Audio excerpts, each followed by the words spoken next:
प्रिय दर्शकों, नमस्कार। एक बार फिर से उपस्थित हूँ आप सबके सामने विश्लेषण जन्म कुंडली का इस कार्यक्रम के अंतर्गत।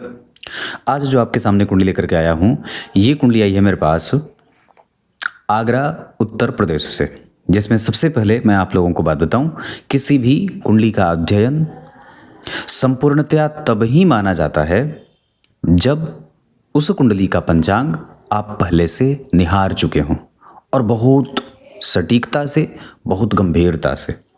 उसमें थोड़ी सी भी लापरवाही कुंडली के संपूर्ण फलादेश को बदल देती है। कुंडली के जितने भी बैठे ग्रह होते हैं वो सारे के सारे ग्रह पंचांग में और पंचांग पर आधारित और समाहित होते हैं। सबसे पहले इस वजह से कोई भी कुंडली का अध्ययन आप करने जाते हो तो इस बात को पहले पुष्टि कर लें, इस बात की कि आपने पंचांग का अध्ययन समग्र रूप से किया है या नहीं किया है। तिथि तो सबसे पहले जन्म हुआ जातक का पौष माह में जन्मे लोग महत्वाकांक्षी होते हैं। मतलब आपने एक अध्ययन यहाँ से निकाल लिया कि व्यक्ति जो होगा वो माह का प्रभाव ऐसा लेके आया है जिसमें वो महत्वाकांक्षी होगा। दूसरा, उत्तरायण मंगलवार कृष्ण पक्ष की तृतीया तिथि पुष्य नक्षत्र। उत्तरायण में जितने भी ग्रह होते हैं उसमें से जितने शुभ ग्रह होते हैं जैसे गुरु, बुध, शुक्र और चंद्रमा, ये सब जातक को सपोर्ट करते हैं। उत्तरायण में चूंकि सूर्य भी बलवान हो जाते हैं, इस वजह से व्यक्ति की महत्वाकांक्षा सटीक होती है, आत्मविश्वास से भरा होता है। कृष्ण पक्ष के तृतीया तिथि के चंद्रमा शुभ ग्रह होते हैं। इस अवस्था के आधार पर व्यक्ति धनवान सदैव बना रहता है। पुष्य नक्षत्र जन्म हुआ है मंगलवार को। वार के अधिपति सूर्य, वार के अधिपति मंगलवार के अधिपति मंगल जो जन्म कुंडली में उच्च होकर के बैठे हैं, गुरु से दृष्ट हैं। मंगल का प्रभाव और शनि का प्रभाव यहाँ पे जिस स्थिति में बैठा है उस आधार पर व्यक्ति के पास सदैव ही काम करने के लिए धन आता रहेगा और धन से व्यक्ति काम करता रहेगा, काम से व्यक्ति के पास धन आता है। वो कभी भी बेरोजगार नहीं बैठेगा, वो निरंतर नए नए प्रोजेक्ट पे अपना दिमाग लगाने वाला होता है। बेरोजगारी उसकी कुंडली में नहीं होती। उसके बाद कृष्ण पक्ष के तृतीया तिथि के चंद्रमा से व्यक्ति धनवान बना रहता है। पुष्य नक्षत्र बलवान नक्षत्र है, इसमें जन्मा जातक बहुत कम बीमार पड़ता है। वैसे भी अगर आपका जन्म पुष्य नक्षत्र में हुआ है तो नक्षत्रों का ये राजा है। जिस तरीके से ग्रहों के राजा सूर्य हैं वैसे ही नक्षत्रों के राजा सूर्य हैं। दक्ष प्रजापति की 27 कन्याओं का विवाह चंद्रमा से हुआ था और ये चंद्रमा प्रत्येक दिन एक एक नक्षत्रों का भोग करते हैं, जिसमें सबसे प्यारी जो उनको नक्षत्र है उनका नाम रोहिणी है। मतलब चंद्रमा रोहिणी नक्षत्र को बहुत प्यार करते हैं। वैसे तो प्रेम सभी को करते हैं, पर वैसे वो रोहिणी नक्षत्र से विशेष प्रेम करते हैं। तो पुष्य नक्षत्र नक्षत्रों का राजा और ये देवगुरु बृहस्पति का नक्षत्र है। और एक बात और भी होगा कि यहाँ पे देवगुरु बृहस्पति शनि का नक्षत्र है और शनिदेव इस कुंडली में उच्चाभिलाषी होकर के दशम स्थान में बैठे हैं। नवांश कुंडली में ये ग्रह मित्र की राशि में, दशमांशा कुंडली में उच्च के हो गए हैं। अब जरा ध्यान से देखिए तो जन्म कुंडली में पुष्य नक्षत्र शनि का नक्षत्र, पर इसके वस्तुतः अधिपति जो देवता होते हैं वो विष्णु भगवान होते हैं। तो इस वजह से ओम विष्णवे नमः इस मंत्र का जप करना चाहिए। और सामान्यतया कुशा के पौधे, कुशा का जो जड़ होता है, कुशा की जड़ अपने गले में धारण करना चाहिए चांदी के ताबीज में रविवार को, रवि पुष्य योग में या गुरु पुष्य योग में उखाड़ना चाहिए। एक बात और कहूँगा, कुंडली बड़ी अच्छी बनेगी, पर पंचांग में अगर आप और भी देखें तो ब्राह्मण वर्ण होगा, देवगण होगा। यहाँ से भी कुंडली को एक अच्छा नेचर मिलेगा। व्यक्ति जिस भी प्रकृति को आप उसके जीवन में घटते हुए देख रहे हैं, जैसा भी वो नेचर प्ले कर रहा है, वो इस बात पे भी निर्भर करता है कि व्यक्ति का गण और वर्ण कौन सा है। ब्राह्मण वर्ण के कारण व्यक्ति में शुद्धता और सात्विकता रहेगी, जबकि देवगण के कारण दाम्पत्य, विवाह, परिवार, परोपकार, दया, क्षमा, ये सब के सब व्यक्ति में एकदम बहुत ही विस्तृत अनुपात में बने रहते हैं। ये इनकी कुंडली का पंचांग जिसमें मुझे कुछ भी कमज़ोर अभी तक नहीं लगा। इसमें सबसे बलवान जो अच्छी बात है कि चंद्रमा पुष्य नक्षत्र में विराजमान है, शनि उच्चाभिलाषी हैं और देवगण है, ब्राह्मण वर्ण है। अब इससे ज़्यादा अच्छी बात और क्या ही हो सकती है। वार के अधिपति जन्म कुंडली के योग कारक ग्रह होते हैं। धनु लग्न की कुंडली में मंगल योग कारक होते हैं। नक्षत्र का स्वामी जन्म कुंडली में शनि दशम स्थान में बढ़िया बैठा है, लग्नेश के संग संग लक्ष्मी संपन्न योग लगा रहे हैं, न्याय योग लगा रहे हैं। तो इतनी सारी चीज़ें जन्म कुंडली में बन रही। लग्न में सूर्य और बुध अतिरिक्त नहीं, अति महत्वपूर्ण होकर के बहुत ही बलवान परिणाम करते हैं, जहाँ व्यक्ति का धर्म, आध्यात्म, तर्क, ज्ञान, विद्वता, क्षमता, परोपकार का गुण और नैतिकीय तत्वों का पालन करने वाला भाग्यशाली, चिरंतन सत्य को स्वीकार करने वाला, ईश्वर में आस्था और परंपराओं में विश्वास रखने वाला, महत्वपूर्ण समाज का प्रणेता और ऐसा अद्भुत विचारधारा वाला व्यक्ति बना देते हैं। जन्म कुंडली के केंद्र में गुरु और सूर्य, साथ ही साथ सूर्य और गुरु के होने के कारण व्यक्ति न्यायप्रियता से युक्त है, मजबूती से अपनी बात रखने में सक्षम है। इतना ही नहीं, किसी भी अवस्था में किसी से भी अपना जो मन बुद्धि चित्त है वो निष्क्रिय ना करे, कमज़ोर ना पड़े और गिड़गिड़ाए नहीं। नैतिकता के मूल्यों पर खरी उतरने वाली एक ऐसी कुंडली जो तर्क के साथ अपनी मजबूती प्रस्तुत करती है। धनहीनता कभी भी इस कुंडली को परेशान नहीं करे।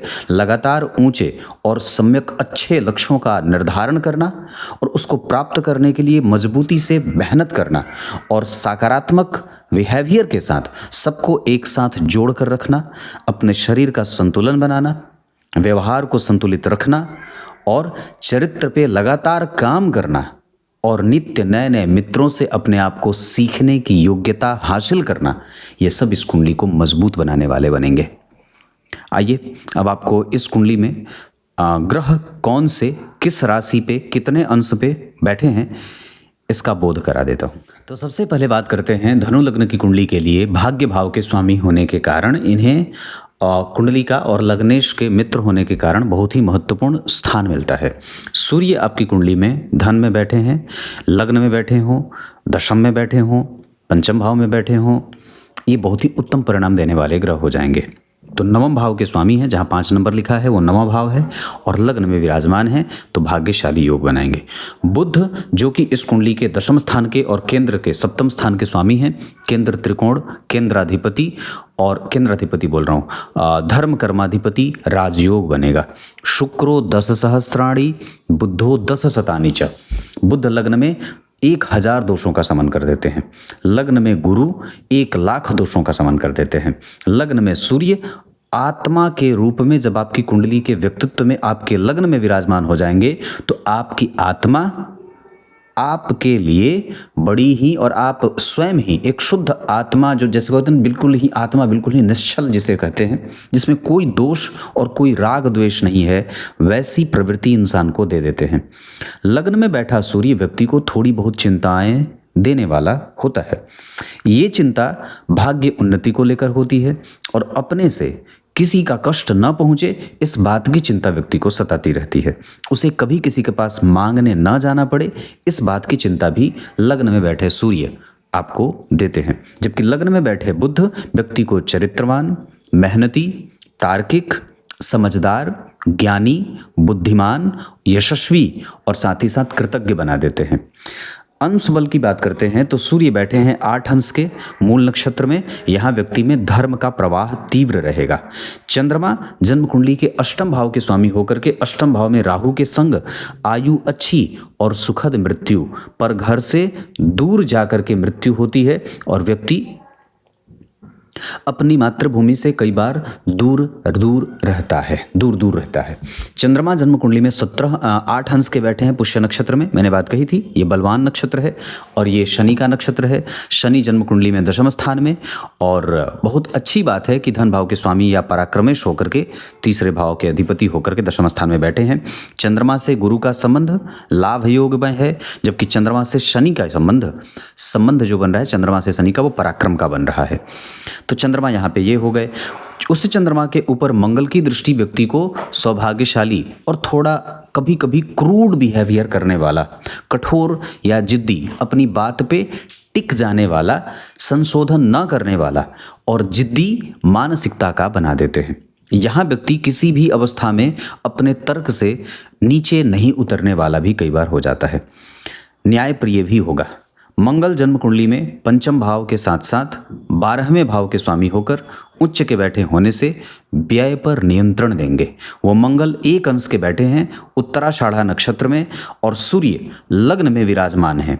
इस वजह से यहाँ मंगल देव व्यक्ति को, मैंने इस पे एक कार्यक्रम बनाया था कि अगर मंगल अकेले धन भाव में बैठे होते तो ये निष्क्रिय हो जाते, पर ऐसा बिल्कुल भी नहीं होगा, क्योंकि उस मंगल के साथ राहु केतु का संपर्क बन रहा है और उस मंगल पे चंद्रमा का प्रभाव है, उस मंगल पे गुरु का भी प्रभाव है। और उस मंगल से अगर बात करें तो ठीक पीछे भाव सूर्य बुध बलवान होके बैठे हैं। इस वजह से व्यक्ति के जीवन में प्रेम, सहिष्णुता, मंत्र, गुरु, प्रतिज्ञा, विवेकवान और दाम्पत्य अच्छा, स्वास्थ्य अच्छा, पैतृक संपत्ति अच्छी, अनुभवों का एक सागर जिसे कह सकते हैं, वैसा व्यक्ति को बना देते हैं। तो द्वितीय भाव में मंगल इस तरीके का परिणाम देंगे। उत्तराषाढ़ा नक्षत्र सूर्य लग्न में अगर नहीं बैठे होते तो मंगल को कमजोरी मिल जाती, जबकि यहाँ मंगल का बल सूर्य और बुध के कारण बढ़ता हुआ नजर आएगा। उस मंगल के ऊपर गुरु की दृष्टि व्यक्ति को कन्विंसिंग कैपेसिटी और काफ़ी अच्छा नेचर, शिक्षकीय योगों से युक्त, किसी भी तरीके से अपनी बात को बहुत मजबूती से रख देना, एनर्जी के साथ बातें करना और कभी भी गलत निर्णय नहीं लेने वाला इंसान बना देंगे। मैंने जो बातें कही हैं ये उस ग्रह की दशा में ज़्यादा देखने को मिलेंगी। मतलब मंगल की दशा में मैंने जितनी अच्छी बातें कही हैं वो सब उस दशा काल में आपको देखने को मिलेंगी, जबकि सूर्य की दशा में मैंने जितनी बातें कही हैं वो सूर्य की दशा में देखने को मिलेंगी। ऐसे ही ग्रह आपके साथ अटखेलियाँ करते हैं और आपका जीवन यूं बीत जाता है। बुधदेव जन्म कुंडली में 4 अंश 36 कला मूल नक्षत्र में, यहाँ व्यक्ति को शार्प माइंड का बनाएंगे, तार्किक बनाएंगे और उसका ज़्यादातर दृष्टिकोण प्रायोगिक हो जाता है। बुध की दशा में व्यक्ति प्रतियोगिता ज़्यादा करता है। बुध की दशा में उत्तम लक्ष्यों का निर्धारण करने वाला, तर्क बल के साथ काम करने वाला, वाणी के भेद से भेद जानने वाला होता है। डिप्लोमेसी बड़ी अच्छी और तर्क बहुत ही सधा हुआ सा हो जाता है। ये कब होगा? बुध की दशा में। उस बुध के साथ सूर्य के बैठे होने से बुद्धादित्य योग बहुत प्रबल बनेगा, जहाँ व्यक्ति बड़ा ही सुंदर स्वरूप वाला, अपनी सुंदरता को मेंटेन रखने में विश्वास रखने वाला और कुछ भी चीज़ नहीं खाने वाला होता है। बहुत सधी हुई चीज़ें अपने पेट में लेके जाता है और बहुत ही जो है वो सुचारू रूप से अपने जीवन को चलाने वाला भी हो जाता है। चंद्रमा से जो बुध का संबंध है वो इस कुंडली को बहुत ही अलौकिक प्रभाव देगा। कैसे? कि व्यक्ति के निर्णय लेने की क्षमता को चंद्रमा और बुध प्रभावित नहीं करेंगे। अगर ये चंद्रमा और बुध एक दूसरे से आमने सामने हो जाते तो कहीं ना कहीं व्यक्ति गलत निर्णय का शिकार हर बार जीवन में होता रहता है। जबकि ये चंद्रमा और बुध आपस में जिस स्थिति में बैठे हैं उस आधार पर व्यक्ति का निर्णय बड़ा मजबूत। उस बुध से द्वितीय भाव में जो मंगल बैठे हैं वो व्यक्ति को सूक्ष्म अन्वेषण करने वाला बनाएंगे। उसी बुध से ठीक 12वें भाव में जो शुक्र बैठे हैं वो व्यक्ति को सुंदर दाम्पत्य देंगे और व्यापार अच्छा चलाने वाला। उसी बुध से 10वें स्थान में जो गुरु बैठे हैं वो धन, मान, पद, प्रतिष्ठा, लाभालाभ के कई सारे योग बना देंगे। उसी बुध से 10वें स्थान में जो शनिदेव बैठे हैं वो व्यक्ति के चरित्र चिंतन और न्याय प्रियता के साथ वर्तमान में जीने वाला ऐसा इंसान बना देंगे। देवगुरु बृहस्पति आपकी कुंडली में हस्त नक्षत्र में दूसरे सर्वाधिक अंश के साथ उपस्थित हैं। 15 अंश 36 कला के शनिदेव हैं हस्त नक्षत्र में और 15 अंश 15 कला के देवगुरु बृहस्पति हैं। यहाँ व्यक्ति का व्यापारिक पक्ष अच्छा होता है और कुछ ऐसी चीज़ें करने वाला होता है जो आसपास के लोग कई बार उसके काम को समझ ही ना पाएं या जानते ही ना हो। तो यहाँ गुरु और शनि कुछ ऐसा ही कार्य व्यक्ति से करवाते हैं जहाँ व्यक्ति बहुत ही अलग तरीके का काम करता है और काफ़ी आधुनिक और टेक्नोलॉजी से युक्त, तकनीक से युक्त काम करता है। तो इसमें गुरु और शनि की बड़ी अच्छी मदद मिल जाती है। तो देवगुरु बृहस्पति यहाँ बैठे हैं व्यक्ति को चरित्रवान बनाने के लिए। शुक्रदेव आपकी कुंडली में 12वें भाव में बैठे हैं 13 अंश के 37 कला के साथ अनुराधा नक्षत्र में और शनि से दृष्ट हैं। शुक्र 12वें भाव में है, पत्नी को रोगी बना देते हैं और व्यक्ति को आंखों से संबंधित समस्या होती है, आई साइट कमज़ोर होती है या कई बार पाचन तंत्र की कमजोरी के साथ साथ सुपलियों में दर्द, पैरों में दर्द या छोटी मोटी परेशानियां शुक्र की दशा में देखने को मिल जाती हैं, जबकि गुरु लाभ देंगे। शुक्र देव थोड़ी बहुत स्वास्थ्य में परेशानी दे सकते हैं या ऋण वगैरह में भी लेके जा सकते हैं। अतिरिक्त व्यय करेंगे तो शुक्र की दशा में ऋण में भी व्यक्ति जा सकता है। हालांकि इस कुंडली में मंगल उच्च के हैं तो व्यक्ति का ऋण चुक जाएगा। और 12वें भाव का स्वामी उच्च का होकर के बैठा है, पंचमेश होने के साथ साथ पंचम भाव को देख रहे हैं। मंगल की चौथी दृष्टि इस भाव पे प्राप्त हो रही है। इस भाव के स्वामी पे गुरु की दृष्टि प्राप्त हो रही है। इस वजह से व्यक्ति का यश उसे प्राप्त हो जाएगा। शनिदेव जन्म कुंडली में आत्मकारक ग्रह हैं। नवांश कुंडली में वो शनि नवम और दशम और एकादशवें भाव के प्रभाव में है। इस वजह से आपकी कुंडली का मंगल यहाँ भी बलवान होगा। यहाँ भी मंगल 10 नंबर में, यहाँ भी मंगल 10 नंबर में बैठे हैं। मैंने अपने मेन चैनल पे एक कार्यक्रम बनाया था जिसमें ये बात कही थी कि लग्न कुंडली का आत्मकारक ग्रह जो शनि सर्वाधिक अंश के साथ है। नवांश कुंडली में उनकी जिस भाव में राशि बन रही हो तो दशम और एकादशवें भाव के स्वामी हैं, वहाँ पे जो ग्रह बैठा हो तो 10 नंबर में मंगल बैठे हैं, वो ग्रह आपकी कुंडली का सर्वोत्तम और सबसे श्रेष्ठ बलवान ग्रह हो जाता है। इस सिद्धांत के आधार पर आपकी कुंडली के मंगल देव बलवान ग्रह बनेंगे, जो आपको कभी भी व्यक्ति थकता नहीं है, हारता नहीं है, दुश्मनों को शत्रुओं को हरा देता है, कभी पीठ दिखाकर नहीं भागता, झुकता नहीं है और हमेशा तत्पर रह करके अपनी प्रतिस्पर्धा को स्वीकार करता है और उसमें विजेता बनता है। तो ये आपकी कुंडली के शुक्र और शनिदेव हो गए। राहु आपकी कुंडली में आपकी चिंता बढ़ाते हैं। राहु देव 17 अंश के बैठे हैं आश्लेषा नक्षत्र में और वहाँ उनके ऊपर किसी भी शुभ ग्रह की कोई दृष्टि नहीं है। इस वजह से राहु की चिंता कई बार आपको परेशान करेगी। राहु की दशा में भ्रम थोड़ा ज़्यादा होगा और बेवजह की मानसिक अव्यवस्थाओं का शिकार व्यक्ति होता रहेगा। यहाँ व्यक्ति को अगर धन आ भी जाता है तो कई बार व्यय की चिंता होगी और कई बार इतना ज़्यादा व्यय आ जाता है कि धन की चिंता होने लगती है। तो ऐसा राहु की दशा में देखने को मिल रहा है। तो ये आपकी कुंडली के ग्रह हैं। अब मैं आपकी कुंडली के अष्टक वर्ग पे आपका ध्यान लेके आता हूँ। अब यहाँ से आगे बढ़ते हैं। मैं इस कुंडली के अष्टक वर्ग पे अगर ध्यान लेके आऊँ तो स्वास्थ्य का थोड़ा बहुत ध्यान रखना होगा, जिसमें दांत और हड्डी अर्थराइटिस की समस्या भविष्य के साथ बढ़ जाती है। वाणी पे और भी ज़्यादा थोड़ी सौम्यता लानी होगी। मेहनत बहुत अच्छा है, आप इसे मेंटेन करें। मन को शांत रखने के लिए प्राणायाम, माता के साथ अच्छे संबंध, पिता का आदर और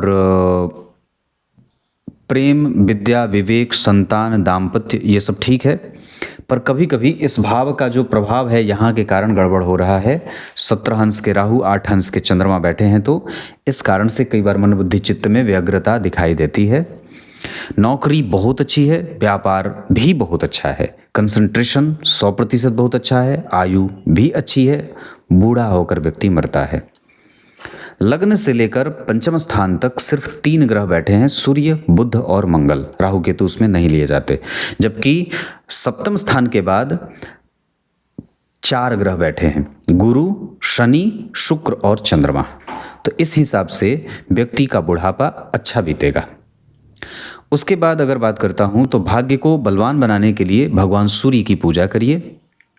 लग्न के अधिपति का दशम स्थान में बैठना और दशम स्थान के अधिपति का लग्न में बैठना, लग्न के अधिपति का दशम में बैठना, दशम के अधिपति का लग्न में बैठना, नवम के अधिपति का लग्न में बैठना, धन के अधिपति का दशम में बैठना, लाभ के अधिपति का तुरंत नजदीक बैठ जाना, मंगल के ठीक पीछे सूर्य और बुध का बैठना, दशमांशा कुंडली के लग्नेश का उच्च के शनि के साथ बैठना, दशमांशा कुंडली के पंचमेश का दशम स्थान में दिग्बली होना, दशमांशा कुंडली के नवमेश का नवम भाव को देखना, लग्न कुंडली के नवमेश का केंद्र में होना, नवम भाव के स्वामी का धन भाव में होना, 2 शुभ ग्रह या एक अच्छे ग्रह के साथ बुध शनि का प्रभाव है। मंगल यहाँ भी वर्गोत्तम है। शुक्र और चंद्रमा का शुभ कर्तरी योग, तीसरे भाव में सूर्य मिथुन राशि में, यहाँ धनु राशि में है, यहाँ मिथुन राशि में जा रहे हैं, यहाँ पे कुंभ राशि में पंचम नवमेश होकर के जा रहे हैं।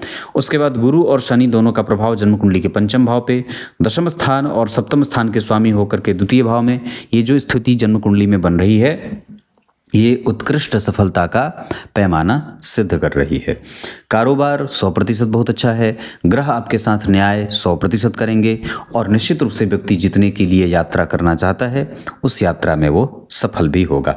मारक कौन कौन से होंगे अगर इस बार पे चिंता करते हैं तो आपकी कुंडली में शुक्र, राहु और शुक्र में राहु का अंतर जो अभी चल रहा है 2026 के नवंबर तक, और एक मारक होंगे शुक्र में, शनि में, केतु जो 29 में आएंगे 2029 में। सूर्य की महादशा में शुक्र और राहु का अंतर ये कष्ट देगा, बाकी सब दशाएं ठीक रहेंगी। उसके बाद सूर्य में शनि चंद्रमा भी ठीक रहेंगे लगभग। बाकी चंद्रमा की महादशा में राहु का अंतर थोड़ा कष्ट देगा। उसी चंद्रमा की महादशा में मंगल का अंतर भी थोड़ा बहुत कष्ट देने वाला हो सकता है।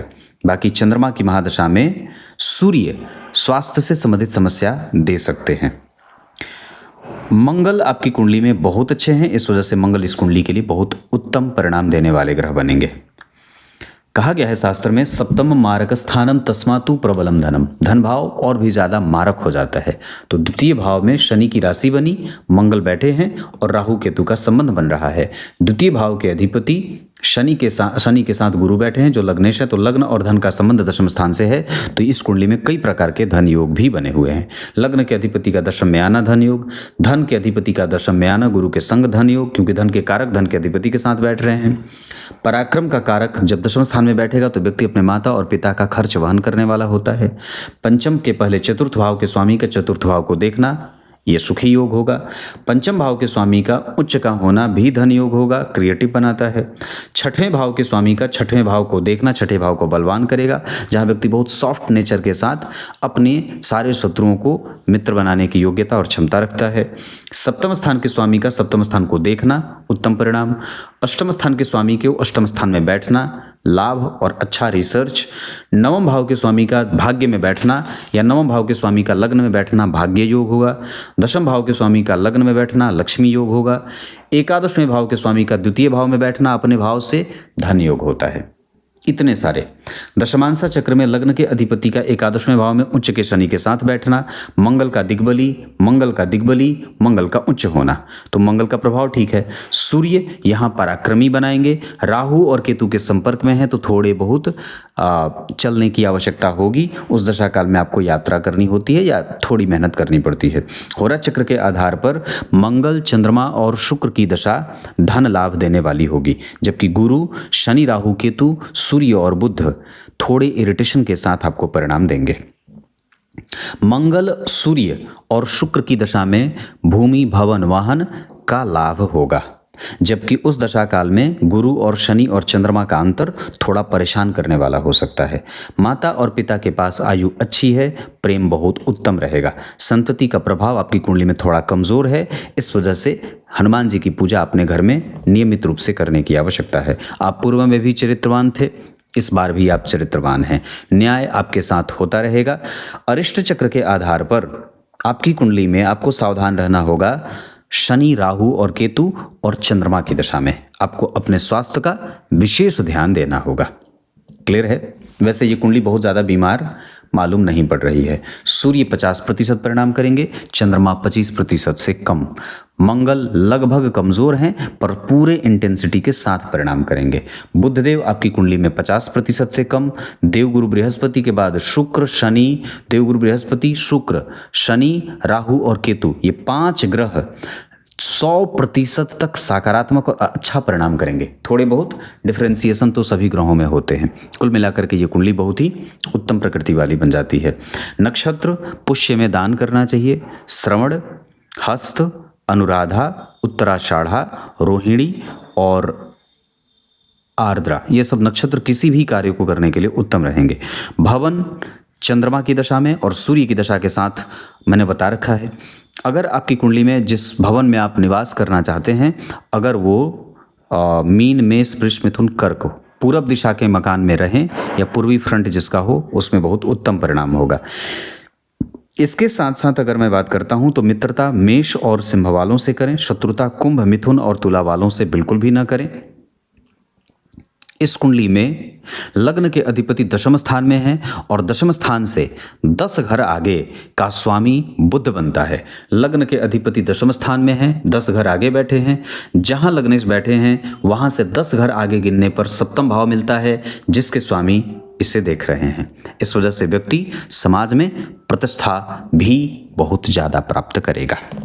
दिन आपके लिए शनिवार को छोड़कर और शुक्रवार को छोड़कर गुरु, मंगल और रविवार बहुत उत्तम रहेगा। रंग गेरुआ, पीला, नारंगी और लाल अच्छे रहेंगे।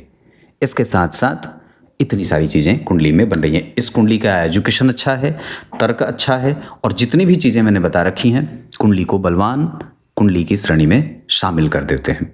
तब तक के लिए बहुत बहुत नमस्कार।